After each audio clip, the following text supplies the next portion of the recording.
Oh tentu, tentu. Karena menjadi ibu itu, I think the toughest thing I've done in my life.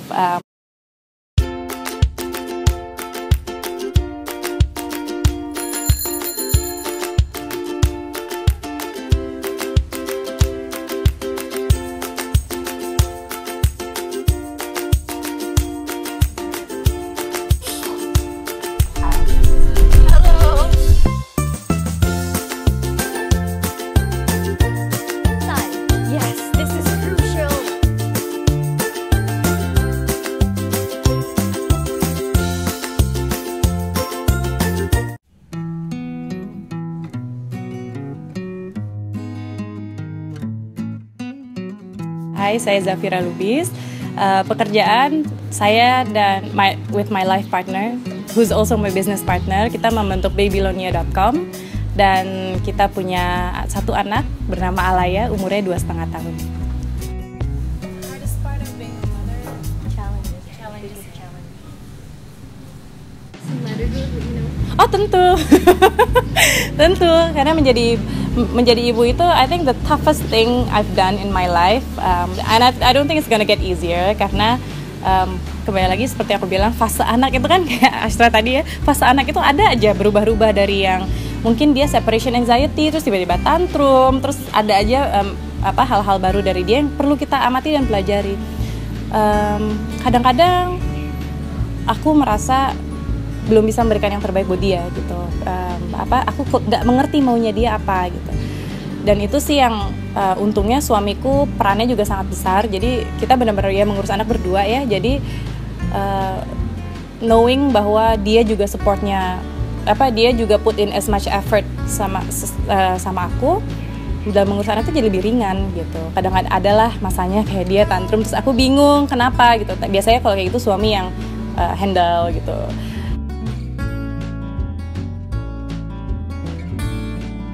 Gak boleh kayak gitu kan, biasa perempuan. Okay. Postpartum sendiri, maksudnya kayak masa setelah melahirkan 40 hari itu ya mungkin physical kali ya. Kalau yang Astra maksud mungkin tadi secara emosional gitu ya. Menurutku baru benar-benar klik, okay, I'm a mom, maksudnya bukan berarti selama itu aku tidak sayang, tapi aku juga masih kayak belajar catch up mengurus anak. Itu mungkin 1 tahun kali ya. Setahun pertama itu banyak sekali yang perlu dipelajari, perlu di catch up, apalagi dari ASI eksklusif, terus tiba-tiba empati gitu kan, terus tumbuh gigi, vaksin, banyak sekali yang perlu dipelajari, yang terutama belajar untuk tenang gitu. Kalau anak sakit sedikit dulu kadang panik gitu kan, dan ternyata pertama yang harus dilakukan orang tua adalah tenang dulu gitu. Dan itu nggak mudah juga ya buat aku. I think about a year ya.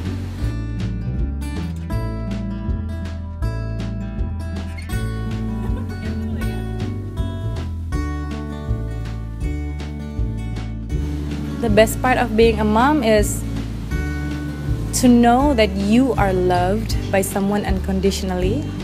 Tapi kita juga ternyata bisa loh menyayangi orang tuh, no matter dia berperilaku seperti apa, kita bisa tetap sayang banget gitu. Dan itu menurut aku amazing banget ya. Dan all the little hugs and kisses, lebih banyak indahnya sih sebenarnya jadi ibu, meskipun ada hal-hal sulitnya tentu gitu. Tapi it's all worth it menurut aku gitu. Kita nggak bisa berkarir gitu kan.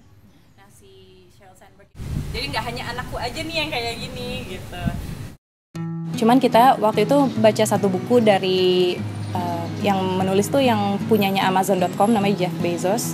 Di situ dia bilang dia punya framework namanya regret minimization, di mana dia pengen di akhir hidupnya itu sedikit yang dia sesali gitu. Jadi dia bilang kalau nanti umur 80 tahun saya nggak berhenti dari kantor saya ini, terus saya nggak melanjutkan Amazon.com, mungkin gue akan wondering kali ya, what if gitu, kalau dulu gue bikin Amazon akan jadi seperti apa ya gitu.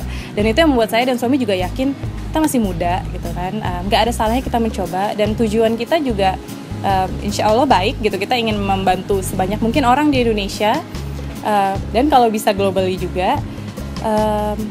Kita yakin atas keputusan itu, kita infokan orang tua. Jadi ketika kita infokan orang tua ya kita udah bulat keputusannya, dan kita udah yakin atas seluruh pro dan kontranya gitu sih.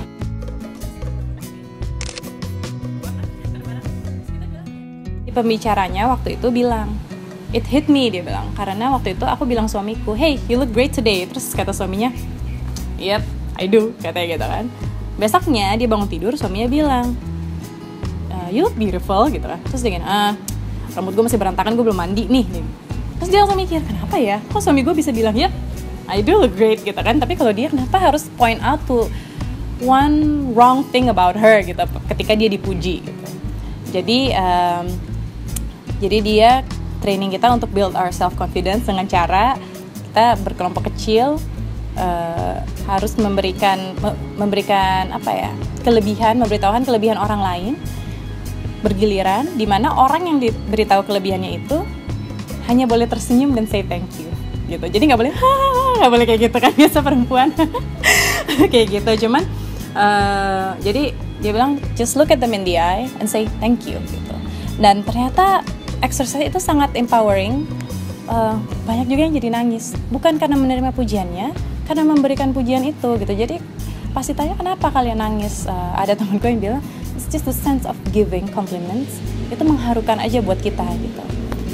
Dan itu pas udah pulang ke Jakarta aku terapkan dengan tim Baby Lunia gitu, bahwa kita berikan ke tim member lain, apa sih menurut aku kelebihanmu in 10 seconds deh gitu, dalam 10 detik aja, kayak misalnya, oh Astra, menurut aku kamu begini, dan Astra hanya boleh bilang thank you gitu. Dan itu juga membuat tim kita jadi jauh lebih dekat, karena habis itu semua orang jadi berpelukan gitu kan, dan semua orang jadi melihat dirinya di mata orang lain gitu. Ada yang bilang, aku nggak pernah loh dibilang kayak gitu, sementara itu komplimen yang sangat bagus gitu kan. Jadi so I think it's really good to build self confidence. If there's a will, there's a way.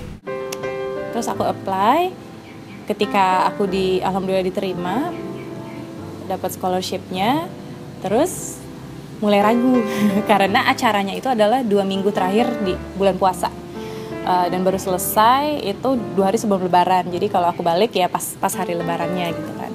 Terus aku dulu sempat ragu meninggalkan suami dan anak berdua aja di bulan puasa juga gitu kan.